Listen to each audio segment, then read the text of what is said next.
Hello, friends. How are you guys doing out there? It's Laura here. I am the founder of nomadicare.com. We are the recruiter matchmakers of the travel healthcare industry. This is for nurses, it's for therapists, it's for allied health, any medical person that is in the travel industry. We are here to make sure you're working with the right companies and honest recruiters for your goals. So you'll just go to nomadicare.com. You tell us what locations you're dreaming of going to next. You'll tell us what benefits you have to have, and we will match you to the perfect company for your goals. So today you are here with an AMA with Laura, Laura being me, and we're here to answer your questions. So this is an Ask Me Anything. And we have a really great question today. And this question is from Miss Emily. Emily, thank you for writing in a question. And Emily told us a bit of a story with this one when she wrote it in. Emily is one of the nurses that took one of the jobs in New York City that was over $5,000 pay per week. Oh, they sounded so exciting when they came out.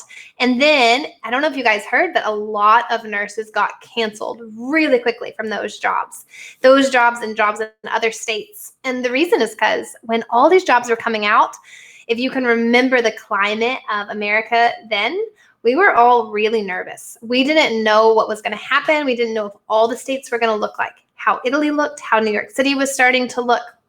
And so people were like, we better get prepared. And so they started hiring a lot of nurses at crisis rates, but then the nurses came and the patients did not come. Plus, operating rooms were closed down. Business as normal was gone. So a lot of the things that made hospitals money was not there. Now they hired very expensive travelers, and they needed to cancel these travelers when they realized the supply and the demand was not equal. But us as the travelers, we thought we were going to have this job for however long we signed. We packed up our lives, we drove somewhere, and then we just get canceled, and it's frustrating. And so the question is, what can we do as travelers to protect ourselves now during this climate where there's more cancellations than normal, or in the future, anytime? What do you do? So first, I just want to make sure we all know that with high risk, high reward, like a paycheck that's over $5,000 a week, it's going to be higher risk. So a lot of the people that got canceled were the people that were taking these very high paying jobs, and the people that were taking a little bit above average jobs were not getting canceled like those high reward ones are. So if you are someone who is just looking for these crisis rates during the COVID-19 pandemic, just know you are more at risk. And so then you just want to have a think about if that's worth it to you. And so you can think about it just by thinking of like pros and cons. Like pros, $5,000 a week. Like that's a cool potential pro. You're going to be saving lives during a pandemic. Like that's a big deal to be a part of that. Thank you. Thank you so much for everyone who is a part of that. And then the con though, like high risk of cancellation, is that worth it to you? And so you might want to ask yourself, say, well, is this pretty far from my house? Am I making a big commitment? Am I driving, days to get to New York just to be canceled a week later? Or do I live, in New Hampshire? It's 4 hours from New York. So it's not that big of a risk if I end up getting canceled. Do you have flexible housing? Or do you have to sign a long contract if you go to New York? Do you know anybody there to stay with? And then what is your plan if you get canceled? Do you have a plan so you're preparing for this possibility? I want to talk to you guys about the 3 ways to best protect yourself from a cancellation. And so number 1 is going to be to check that contract that you're signing and then double check it with your recruiter before you sign it. So in your contract, it should tell you if you get a 2-week, 4-week, 0-week cancellation policy. That policy means that for you to get canceled out of assignment that you travel to, they'll give you a 2-week notice, is usually a pretty average one. And so for 2 weeks, you'll be able to work, and you'll have that 2-week buffer to still get paid and have your recruiters be looking for new jobs for you.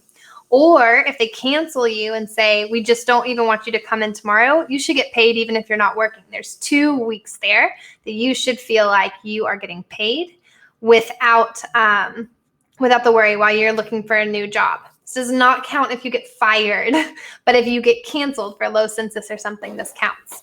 So you're going to check that, and then you're going to double check it with your recruiter. You're going to call your recruiter. You're going to say, what's up, recruiter? I see in the contract it says 2 weeks. Can you tell me how that works? Talk me through, if I get canceled, exactly what happens. Let them talk you through scenarios. If you get canceled and they'll let you work it out, what's the plan? What if you get canceled and they tell you they don't even want you to come in the next day? Is the company going to pay you for those 2 weeks, even if the hospital does not pay them?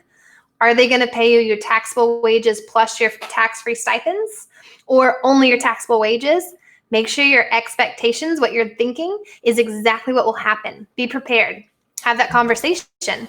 After you have that conversation on the phone, hang up, get online, and write an email. Hi, recruiter. It was so good talking to you just now. This is what I took away from the conversation. This is what you're going to pay me. This is our plan. Just shoot me back an email. Say yes, so we can get this in writing that this is what we talked about. Looking forward to working with you. That is a great way to protect yourself. Have the conversations up front. Prepare for cancellations. Then number 2, another way to prepare. Have a savings. Please do not travel if you've got $0 in your account. You should have at least 2 months rent in savings, because we're contractors. There is risk to this crazy world. Things can be unexpected. And so do not travel if you have no backup money that you can possibly tap into. You need to have a bit of savings before you do this. And don't sign a long lease. Don't sign a 3-month lease or a 2-month lease. Try to sign a lease that is week to week or month to month, so you're not locked into a lease and suddenly you're canceled and the landlord is, of course, expecting you to pay out that rent.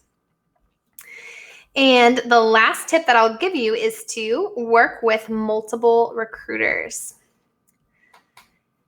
And the reason for that is because options is always going to be our best thing. You always want options whenever you have a contract. I guess I don't have a picture for this one. I thought I did. That's why I'm like looking. I'm like, where's my picture for this one? Oh, well, you have to look at my face for this one. But have options. So options is the best thing. If you get canceled, what do you want? You want many companies to be looking for jobs for you, because remember, different companies have access to different jobs in different locations. You can always use Nomadicare as a free resource to know which companies you should be talking to in each location.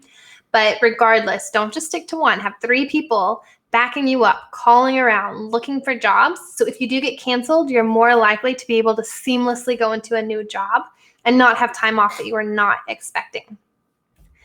All right, so that is what you can do to protect yourself from getting canceled. And if you have any other questions, any of your own Ask Me Anything questions, please drop it in the comments. Let me know what you want me to answer on the next AMA, and I will answer your question next, potentially. Thank you to Emily for asking this question, and you can always subscribe for us on YouTube to see more tips. You can be a part of our Facebook group. Look on Facebook for that stuff. And regardless, I hope you're out there living your dream, and we will see you next time.